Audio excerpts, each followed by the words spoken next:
ចាជំរាបសួរអ្នកទាំងអស់គ្នាចាថ្ងៃនេះមកជួបជាមួយនឹងយើងខ្ញុំទ្របកសិករខ្មែរហើយថ្ងៃនេះខ្ញុំក៏នាំអ្នកទាំងអស់គ្នាទៅមើលពីបញ្ហាដែលកើតឡើងចំពោះផ្កាទុរេនដែលកំពុងរីកក្រោយពេលដែលជួបភ្លៀងមួយមេធំចាហើយវាមានសភាពយ៉ាងម៉េចខ្លះឥឡូវយើងទៅមើលទាំងអស់គ្នាចាថ្ងៃសួស្ដីបងឃើញថាអសល់មិញភ្លៀងមួយមេធំហ្មងចាអ៊ូហ្មងចឹងឥឡូវឃើញមានយ៉ាងម៉េចដែរបងមានមិនដែរមើលផ្កាចាប់ដើមបែកចាប់ដើមមានបញ្ហានេះខូចកេសរភេទឈ្មោលខូចកេសរភេទឈ្មោលនេះចាប់ដើមខ្មៅជាប់មកហើយវាជ្រុះហ្នឹង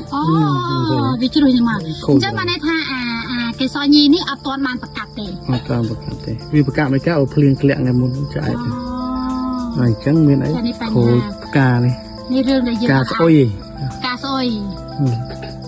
ខេយល់អញ្ចឹងអានេះវាជារឿងមួយដែលយើងអត់អាចគ្រប់គ្រងបានទេទប់ស្កាត់អញ្ចឹងបានន័យថាអានេះគឺអត់ជាប់ទេអត់បានទេអញ្ចឹងវាខាតវាខូចហ្នឹងហើយចានេះប្រភេទដែលក្រោយភ្លៀងទៅវាធ្វើឲ្យភ្លៀងផ្កាវាស្អុយចាប់ដើមខូចផ្កាអស់ចាស្ដាប់មកជុលក៏ចាប់ដើមមានបញ្ហារឹងកញ្ញាអានេះវារឹងកញ្ញាទេវិញអាណាបែកក្រោយគឺចាប់ដើមខូចចាអញ្ចឹងធ្វើម៉េចធម្មជាតិយើងទប់ស្កាត់វាអត់បានទេប៉ុន្តែវាមានមួយចំនួនតូចដែរនេះអានេះនៅល្អណាបងនេះនៅល្អនៅរឹងមាំនេះនៅមានមួយនេះអត់រឹងមាំទេខូចទៅណាជាប់ផ្កាឲ្យតែពេលវាជាប់អញ្ចឹងគឺវាជ្រុះហើយស្រួយខូចទៅដល់ទេនេះក៏ជាបញ្ហាដែលប្រជាកសិករគាត់បារម្ភខ្លាំងមែនទែនវាតកតងជាមួយនឹងអាកាសធាតុភ្លៀងចឹងទៅយើងទប់ស្កាត់អត់បានទេនេះគឺវាធ្លាក់ចឹងតែម្ដងចាចឹងថ្ងៃនេះខ្ញុំមកបង្ហាញពីបញ្ហាក្រោយភ្លៀង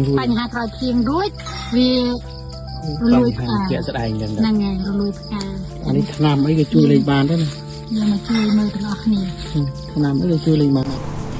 ចាចំណុចដែលព្រួយបារម្ភបំផុតចំពោះប្រជាកសិករនៅលើដំណាំទុរេនគឺភ្លៀងកក់ខែចាភ្លៀងកក់ខែគឺយើងអាចគ្រប់គ្រងបានទេហើយវគ្គដែលគួរឲ្យព្រួយបារម្ភបំផុតនោះគឺវគ្គបែកផ្កានេះឯងវគ្គបែកផ្កានេះនៅពេលដែលភ្លៀងកក់ខែហើយវាធ្ងន់ធ្ងរទឹកហើយគឺវាធ្វើឲ្យលំអងរបស់វាស្អុយឡើងជាំខ្មៅហើយគឺធ្លាក់មកតែម្ដងហើយនឹងវគ្គមួយទៀតដែលបារម្ភបំផុតមួយទៀតហ្នឹងគឺវគ្គត្រពុតញងនៅពេលដែលលើសទឹកគឺស្រួយធ្លាក់ប្រាវមកដូចគ្នាចាភ្លៀងកក់ខែនេះគឺជាបញ្ហាមួយដែលយើងអាចគ្រប់គ្រងបានហើយក៏ជាបញ្ហាមួយដែលបារម្ភបំផុតចំពោះវិជាកសិករយើងចាហើយដោយអ្វីដែលខ្ញុំបានរៀបរាប់នៅដើមវីដេអូអញ្ចឹងវាគឺជាចំណុចបញ្ហាដែលយើងត្រូវមើលនៅលើផ្កាទុរេនរបស់យើងចាទាំងអស់នេះគឺជាបញ្ហាដែលកើតនៅលើផ្កាទុរេនរបស់យើងអញ្ចឹងកុំឲ្យ